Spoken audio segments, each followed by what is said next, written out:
Balasore train हादसे के 51 घंटे के अंदर उस रूट से ट्रेनों का परिचालन तो शुरू हो गया। हादसे के बाद बंद हुए रूट पर रेल पटरी पर आ गई, लेकिन हादसे के कारणों और जिम्मेदारी को लेकर जो सवालात खड़े हुए हैं वो अब और संगीन होते जा रहे हैं।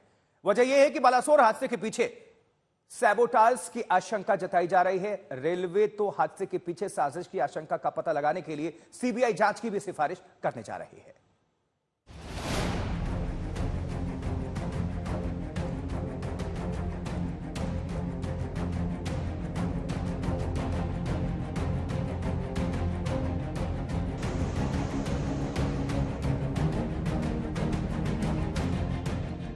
दो जून की शाम को हादसे के साथ डूबा सूरज 5 जून की सुबह उगा तो बालासोर के बाहानगा बाजार रेलवे स्टेशन के आसपास का नजारा आसमान से कुछ ऐसा दिख रहा था।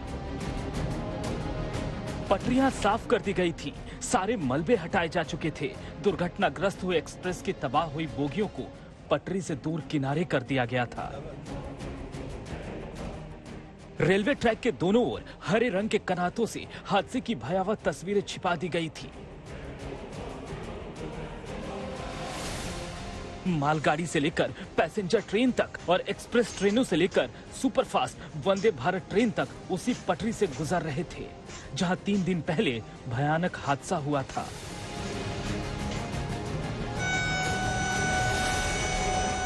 पहली मालगाड़ी 4 जून की रात ही गई थी और तब ड्राइवर को हाथों से इशारा करके रेल मंत्री अश्विनी वैष्णव ने विदा किया था। हादसे के बाद रिकॉर्ड समय में रूट चालू करने के बाद रेल मंत्री भावुक हुए जा रहे थे। बहुत ही संवेदना के साथ जिन परिवारों के मेंबर्स खो गए उनको किसी न किसी जल्दी से जल्दी उनके पास उनके परिवारजन पहुंचे, ये हमारा दायित्व अभी खत्म नहीं हुआ है। रेल मंत्री का काम अभी बाकी है। वैसे ही इस हादसे के कारणों को लेकर उठ रहे सवालों के जवाब भी बाकी हैं।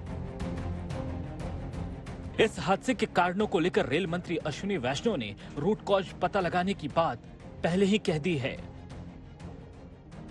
रेल मंत्री जिन कारणों की ओर आशंका जताते हैं और पूरी रिपोर्ट आने से पहले खुलासे से बचना चाहते हैं, उसका संकेत रेलवे बोर्ड की ओर से रविवार को किए गए प्रेस कॉन्फ्रेंस में भी मिल चुके थे।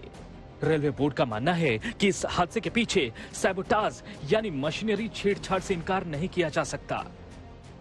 अक्सर देखेंगे आपकी कुछ काम चल रहा है, रोड बन रही है, कुछ हो रहा है, पेवमेंट बन रहा है और अगर बिना उसने जानकारी के, बिना उचित परमिशन के वहां पे काम किया, पॉसिबल है कि केबल कट जाए या इस तरह की चीजों से प्रॉब्लम आ सकती है सिग्नलिंग में, या किसी ने उसमें कुछ मतलब कोई शॉर्ट सर्किट हो गया या कहीं ज्यादातर ऐसी चीजें होती नहीं है, नॉर्मली इस तरह का नहीं होता। बट एक मशीन है ये, चाहे वो इलेक्ट्रॉनिक मशीन हो चाहे मैकेनिकल मशीन हो, कोई भी मशीन फेलियर प्रोन होती है। एक मतलब 99.9% कोई फेलियर नहीं होगा, पर एक 0.1% चांस मशीन में फेलियर का होता है। तो वो पॉसिबिलिटी तो हमेशा ही है हर तरह के सिस्टम में। रेलवे बोर्ड की ओर से दी गई जानकारी में ये दावे किए गए हैं कि ट्रेन की रफ्तार के कारण हादसा नहीं हुआ है। हादसा सिग्नलिंग सिस्टम में गड़बड़ी के कारण ही हुआ है। इलेक्ट्रिक पॉइंट मशीन और इलेक्ट्रॉनिक इंटरलॉकिंग में गड़बड़ी हुई है। पॉइंट मशीन और इंटरलॉकिंग मशीन फेल सेफ है। बाहरी छेड़छाड़ की आशंका से इनकार नहीं किया जा सकता। रेलवे बोर्ड की शुरुआती जांच में जो कारण सामने आए हैं और उसके पीछे जो आशंकाएं बढ़ती जा रही हैं, उसे देखते हुए रेलवे बोर्ड ने हादसे की सीबीआई जांच की सिफारिश कर दी है। आगे की इंक्वायरी के लिए, आगे के इन्वेस्टिगेशन के